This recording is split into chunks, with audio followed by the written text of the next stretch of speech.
மகா சிவராத்திரியில் சிவபெருமானுக்கு உங்களது கைங்கரியமாக கோயிலுக்கு வாங்கித் தர வேண்டிய பொருட்களை பார்க்கலாம். சிவபெருமானுக்கு உரிய மிகவும் விசேஷகரமான நாட்களில் மிகவும் சிறப்பு வாய்ந்த நாளாக திகழ்வதுதான் மகா சிவராத்திரி. மகா சிவராத்திரி நாளன்று அனைத்து சிவாலயங்களிலும் 4 கால பூஜை என்பது இரவு முழுவதும் நடைபெறும். அதில் பலரும் கலந்து கொண்டு சிவபெருமானை வழிபாடு செய்யும் வழக்கம் வைத்திருப்பார்கள். அப்படிப்பட்ட நாளில் நாம் சிவபெருமானுக்கு எந்த பொருட்களை வாங்கித் தந்தால் என்ன பலன் உண்டாகும் என்பதை பார்க்கலாம். அபிஷேகத்திற்காக பால், தயிர், மஞ்சள், திருமஞ்சனம், இளநீர், தேன் போன்ற எதை நாம் வாங்கி கொடுத்தாலும் அபிஷேகத்திற்காக வாங்கி கொடுத்தோம் என்றால் நம்முடைய ஆன்மா தூய்மை அடையும். அதே போல சிவபெருமானுக்கு அலங்காரத்திற்காக விபூதி, குங்குமம், மஞ்சள், சந்தனம் வாங்கித் தருவதன் மூலம் நமக்கு நல்ல குணமும் பண்பு நலன்களும் வளரும். நெய்வேத்தியத்திற்காக தேவையான பொருட்களை நாம் வாங்கி கொடுத்தாலோ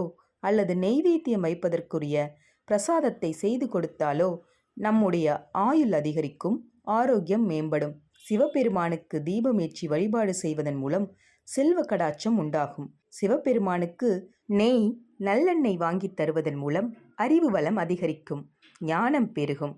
ஆலயத்திற்கு வரும் பக்தர்களுக்கு தங்களால் இயன்ற எண்ணிக்கையில் தாம்பூலத்தை தானமாக தருவதன் மூலம் இந்த உலகில் இருக்கக்கூடிய அனைத்து விதமான இன்பங்களையும் பெற்று திருப்திகரமான வாழ்க்கையை வாழ முடியும். இவற்றில் ஏதேனும் ஒன்றையாவது உங்களது கைங்கரியமாக மகா சிவராத்திரி நாளின் போது ஆலயத்திற்கு அளித்து அனைத்து நலன்களையும் பெறலாம்.